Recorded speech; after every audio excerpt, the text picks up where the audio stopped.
Dans cette vidéo, nous allons voir comment aligner les composants de deux manières et comment respecter l'ordre de tabulation.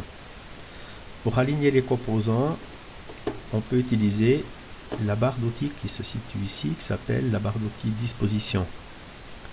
C'est possible que cette barre d'outils ne soit pas présente et qu'on soit dans cette situation. Dans quel cas, il nous suffit de faire un clic droit dans cette partie-là et de cocher disposition. La barre d'outils apparaît avec la plupart des boutons grisés puisque pour l'instant ils sont d'aucune utilité. L'idée c'est de pouvoir sélectionner un composant de référence, par exemple celui-là. Avec CTRL, on sélectionne les suivants et on pourra aligner les composants dont le petit carré est noir avec le composant de référence dont les petits carrés sont blancs. Voici comment je peux aligner les côtés gauche de tous ces composants. De la même manière, je peux, prenons peut-être celui-là comme référence, aligner les deux autres, plutôt les uniformiser au niveau de la largeur.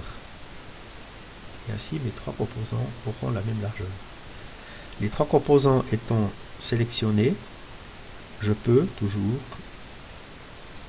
agir sur la largeur et toutes les largeurs suivent.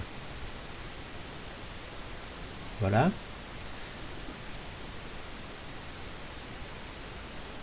On voit ici qu'on a des espaces qui sont pas réguliers. Ici, on a un petit peu plus que là. On peut même exagérer la situation.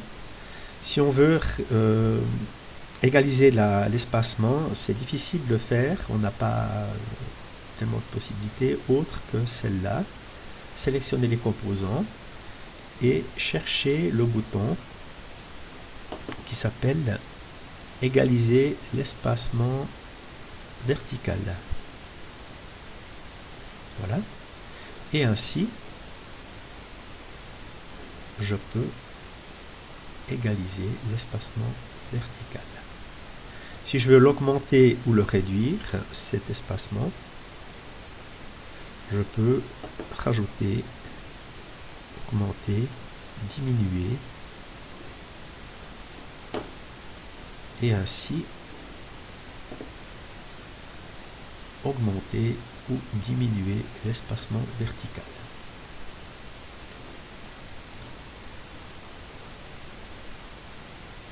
Pour ce qui est des largeurs uniformes ou des alignements, on peut se passer de la barre d'outils disposition puisqu'il existe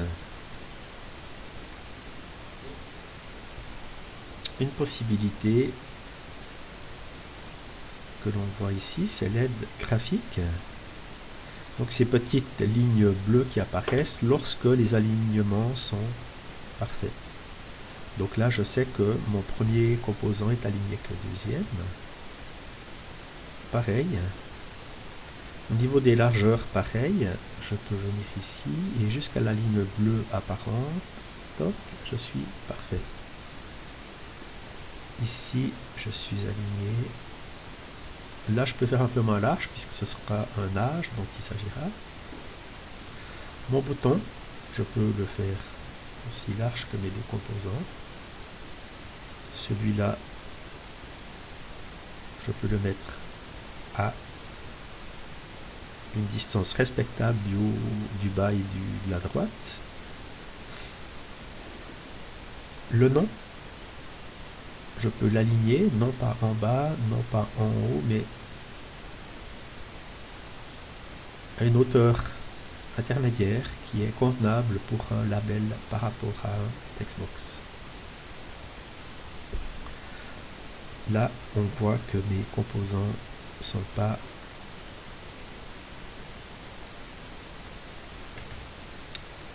d'espacement égal.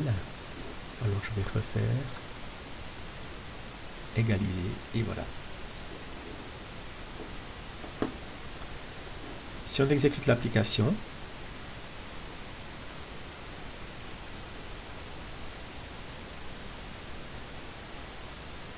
on va constater que le curseur se situe sur l'âge.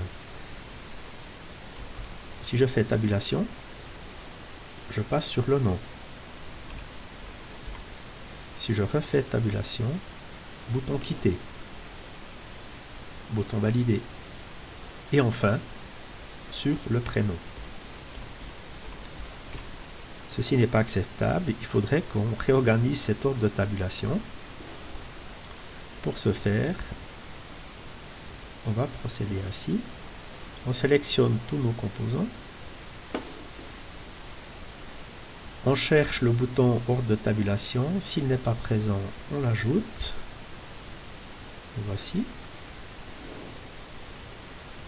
Et ainsi, je peux redéfinir l'ordre de tabulation. Quel sera le premier composant activé, puis le deuxième, quand on fera tabulation, et le troisième, et le quatrième, et le cinquième, et le dernier, qui est un label. Un label ne prenant pas le focus, un label ne pouvant pas être activé, mais possédant malgré tout une propriété tab-index. Quand on en a terminé, on voit que on devient en écriture blanc sur bleu. Donc c'est que tout a été défini. Je peux décocher pour en terminer. Ce qui s'est passé avec cet outil, c'est qu'on a simplement, de manière conviviale, changé les propriétés tab-index de chacun de nos composants. Ici, tab-index 0. Ici, tab-index 1, tab-index 2. Ici, tab-index 3, etc. Si on exécute,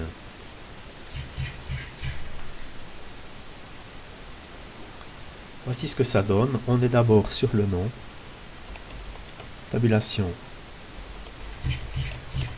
âge, bouton valider, bouton quitter, et on en a terminé.